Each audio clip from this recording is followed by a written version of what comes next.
ನಮಸ್ಕಾರ ಗೆಳೆಯರಿ, welcome back to new video. Rajesh ದೊಡ್ಡ ಬ್ಯಾಂಕಿನ ಮ್ಯಾನೇಜರ್ ಆಗಿರುತ್ತಾನೆ.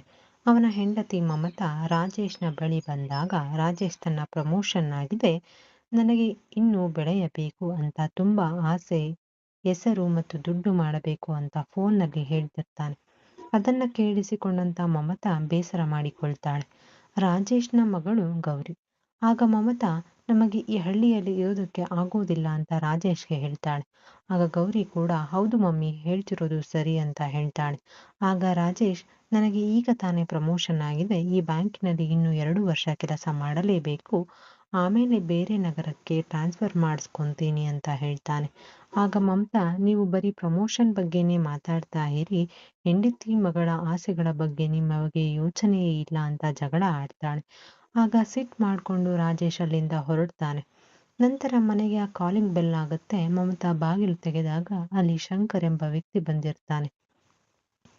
ಅವನನ್ನು ಮಮತಾ ನೋಡಿ ಇಂಪ್ರೆಸ್ ಆಗ್ತಾಳೆ. ನೀವು ಯಾರು ಅಂತ ನನಗೆ ಗೊತ್ತಾಗಲಿಲ್ಲ. ಆ ವ್ಯಕ್ತಿ ನನ್ನ ಪರಿಚಯ ಮಾಡಿಕೊಂಡ. ನಾನು ರಾಜೇಶ್ ಸರ್ನ ಬಾಡಿಗಾರ್ಡ್, ಹೊಸದಾಗಿ ಕೆಲಸಕ್ಕೆ ಬಂದಿದ್ದೀನಿ ಅಂತ ಹೇಳ್ತಾನೆ. ಆಗ ಮಮತಾ, ರಾಜೇಶ್ ನಿಮಗೆ ಮೇಲಿನ ರೂಮ್ನಲ್ಲಿ ಕಾಯ್ತಾ ಇದ್ದಾರೆ ಅಂತ ಹೇಳ್ತಾಳೆ. ಮೊದಲ ತಪ್ಪು ಮತ್ತು ಪರಿಣಾಮ. ಆಗ ಶಂಕರ್ ಮಹಡಿ ಮೇಲಿರೋ ರಾಜೇಶ್ನ ರೂಮಿಗೆ ಹೋಗೋ ಬದಲು ಗೌರಿ ರೂಮಿಗೆ ಹೊರಡ್ತಾನೆ.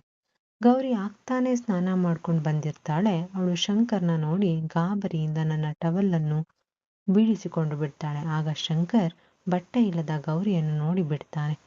ಆಗ ಶಂಕರ್ಗೂ ಭಯ ಆಗುತ್ತೆ. ಮೇಡಮ್, ನನಗೆ ನಿಮ್ಮ ರೂಮ್ ಅಂತ ಗೊತ್ತಾಗ್ಲಿಲ್ಲ, ನನ್ನನ್ನು ಕ್ಷಮಿಸಿ ಬಿಡಿ. ಮಮತಾ ಮೇಡಮ್ ಸರ್ ಮೇಲಿನ ರೂಮ್ನಲ್ಲಿ ಇದ್ದಾರೆ ಅಂತ ಹೇಳಿದ್ರು, ಅವರ ರೂಮು ಅಂತ ತಿಳಿದು ಒಳಗಡೆ ಬಂದ್ಬಿಟ್ಟೆ ಅಂತ ಹೇಳ್ತಾನೆ. ಆಗ ಗೌರಿ ಕೋಪದಿಂದ, ನೀನು ಯಾರು, ಇಲ್ಲಿ ಯಾಕೆ ಬಂದೆ ಅಂತ ಕೇಳ್ತಾಳೆ. ಆಗ ಶಂಕರ್, ನಾನು ನಿಮ್ಮ ತಂದೆಯ ಬಾಡಿಗಾರ್ಡ್ ಅಂತ ಹೇಳ್ತಾನೆ. ಆದರೂ ಗೌರಿ ಅವನಿಗೆ ಚೆನ್ನಾಗಿ ಬೈತಾಳೆ. ಅಪ್ಪನಿಗೆ ನಿನ್ನ ಎಲ್ಲ ವಿಷಯವನ್ನು ಹೇಳ್ತೀನಿ ಅಂತ ಹೇಳ್ತಾಳೆ. ಆಗ ಶಂಕರ್, ದಯವಿಟ್ಟು ಹೇಳ್ಬೇಡಿ ಅಂತ ಹೇಳಿ ಅಲ್ಲಿಂದ ಹೊರಡ್ತಾನೆ. ಶಂಕರ್ ಕೆಳಗಡೆ ಬಂದು ರಾಜೇಶ್ನ ಭೇಟಿ ಮಾಡ್ತಾನೆ.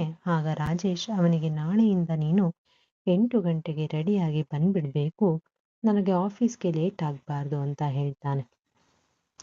ಆಗ ಗೌರಿ ಕೂಡ ಬರ್ತಾಳೆ. ಅಪ್ಪ, ನಾನು ನಿಮಗೊಂದು ಇಂಪಾರ್ಟೆಂಟ್ ವಿಷಯ ಹೇಳಬೇಕು ಅಂತ ಹೇಳ್ತಾಳೆ.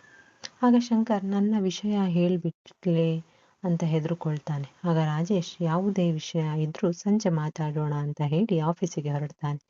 ನಂತರ ರಾಜೇಶ್ ಆಫೀಸಿಗೆ ಬಂದಮೇಲೆ ಶಂಕರ್ ಕೈಲಿ ಆಫೀಸ್ ಜವಾನನ ಕೆಲಸ ಎಲ್ಲ ಮಾಡಿಸ್ತಾನೆ. ಆಗ ಶಂಕರ್, ನಾನು ಇವರ ಬಾಡಿಗಾರ್ಡ್, ಆದರೆ ಇವರು ಜವಾನ ಕೆಲಸನ ಎಲ್ಲ ಮಾಡಿಸ್ತಿದ್ದಾರಲ್ಲಪ್ಪ ಅಂತ ತನ್ನ ಮನಸ್ಸಿನಲ್ಲಿ ಅಂದ್ಕೊತಾನೆ.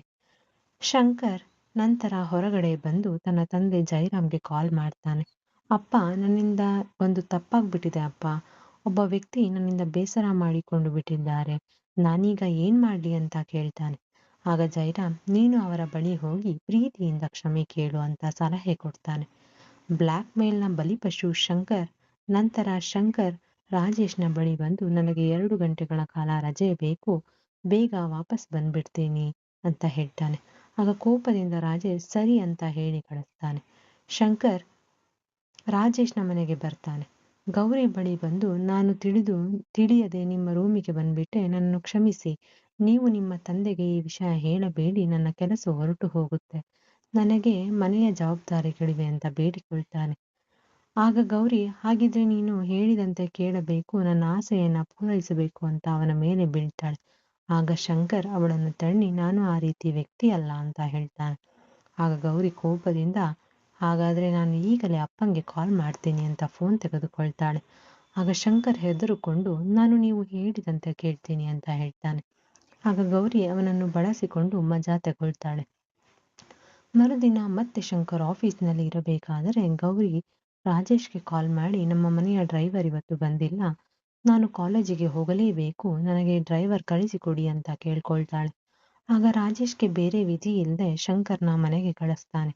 ಶಂಕರ್ ಮನೆಗೆ ಬಂದಾಗ ಗೌರಿ ಅವನನ್ನು ರೂಮಿಗೆ ಕರ್ಕೊಂಡು ಹೋಗಿ ಅವನ ಜೊತೆ ರೊಮ್ಯಾನ್ಸ್ ಮಾಡಿ ಸ್ವರ್ಗ ಸುಖ ತಗೊಂತಾಳೆ. ಇದೇ ರೀತಿ ಗೌರಿ ಪ್ರತಿದಿನ ಶಂಕರ್ನ ಹೆದರಿಸಿ ಅವನ ಜೊತೆ ಸ್ವರ್ಗ ಸುಖ ಪಡಿತಾ ಇರ್ತಾಳೆ. ಒಂದು ದಿನ ಇಬ್ಬರು ರೊಮ್ಯಾನ್ಸ್ ಮಾಡಿ ರೂಮ್ನಲ್ಲಿ ಮಲಗಿರುವಾಗ ಅದನ್ನ ಮಮತಾ ನೋಡ್ತಿರ್ತಾಳೆ. ಆಗ ಮಮತಾ ಸಿಟ್ಟಿನಿಂದ ತನ್ನ ರೂಮಿಗೆ ಹೋಗ್ತಾಳೆ. ಅವಳ ಹಿಂದೆನೆ ಶಂಕರ್ ಕೂಡ ಹೋಗ್ತಾನೆ. ಆಗ ಶಂಕರ್, ಮೇಡಮ್ ಇದೆಲ್ಲ ನಾನು ಆಸೆಪಟ್ಟು ಮಾಡ್ತಾ ಇಲ್ಲ. ನಿಮ್ಮ ಮಗಳು ನನ್ನನ್ನು ಬ್ಲ್ಯಾಕ್ ಮೇಲ್ ಮಾಡಿ ನನ್ನಿಂದ ಮಜಾ ತಗೊಳ್ತಾ ಇದ್ದಾಳೆ ಅಂತ ಹೇಳ್ತಾನೆ. ಆಗ ಮಮತಾ ಶಂಕರ್ನ ಕಾಪಾಳಕ್ಕೆ ಬಾರಿಸಿ, ನಾನು ನಿನ್ನನ್ನು ನಂಬುವುದಿಲ್ಲ. ನಾನು ಈಗಲೇ ಈ ವಿಷಯವನ್ನೆಲ್ಲ ರಾಜೇಶ್ಗೆ ತಿಳಿಸ್ತೀನಿ ಅಂತ ಹೇಳ್ತಾಳೆ. ಆಗ ಶಂಕರ್ ಅವಳನ್ನು ತಡೆದು, ಮೇಡಮ್ ನೀವು ಹಾಗೆಲ್ಲ ಮಾಡಬೇಡಿ, ನನ್ನ ಕೆಲಸ ಹೊರಟು ಹೋಗುತ್ತೆ. ನೀವು ಹೇಳಿದಂತೆ ನಾನು ಕೇಳ್ತೀನಿ ಅಂತ ಹೇಳ್ತಾನೆ. ಮೊದಲೇ ಗಂಡನಿಂದ ಸುಖ ಸಿಗದಂತಹ ಮಮತಾ ಶಂಕರ್ಗೆ ನೀನು ನನ್ನನ್ನು ಸುಖಪಡಿಸಬೇಕು ಅಂತ ಬ್ಲ್ಯಾಕ್ ಮೇಲ್ ಮಾಡ್ತಾಳೆ. ಆಗ ಶಂಕರ್ಗೆ ಬೇರೆ ವಿಧಿ ಇಲ್ಲದೆ ಅವಳಿಗೂ ಸ್ವರ್ಗ ಸುಖ ತೋರಿಸ್ತಾನೆ. ನಂತರ ಎಲ್ಲ ಮುಗಿದ ಮೇಲೆ ಮಮತಾ, ನಾನು ಕರೆದಾಗಲೆಲ್ಲ ನೀನು ನನಗೆ ಖುಷಿ ಪಡಿಸ್ಬೇಕು ಅಂತ ಹೇಳಿ ಕಳಿಸ್ತಾಳೆ. ಇದೇ ರೀತಿ ಅಮ್ಮ ಮಗಳು ಶಂಕರ್ನ ಬಳಸಿಕೊಂಡು ಅವರ ಬೇಕು ಅಂದಾಗಲೆಲ್ಲ ಅವನ ಜೊತೆ ಸ್ವರ್ಗ ಸುಖ ಕೇಳ್ತಾ ಇರ್ತಾರೆ. ಇದರಿಂದ ಶಂಕರ್ ತುಂಬಾನೇ ನೊಂದು ಹೋಗಿ ಬಿಟ್ಟಿರುತ್ತಾನೆ. ಇಲ್ಲಿಗೆ ಈ ಕತೆ ಮುಗಿಯುತ್ತದೆ. ಸ್ನೇಹಿತರೆ, ನಿಮಗೆ ಈ ಕತೆ ಇಷ್ಟವಾಗಿದ್ದರೆ ಲೈಕ್ ಮಾಡುವುದನ್ನು ದಯವಿಟ್ಟು ಮರೆಯಬೇಡಿ. ಮತ್ತೆ ಇಂತಹ ಇನ್ನಷ್ಟು ಕಥೆಗಳಿಗಾಗಿ ನಮ್ಮ ಚಾನಲನ್ನು ಸಬ್ಸ್ಕ್ರೈಬ್ ಮಾಡಿಕೊಳ್ಳಿ. ಮತ್ತೆ ಸಿಗೋಣ. ಧನ್ಯವಾದಗಳು.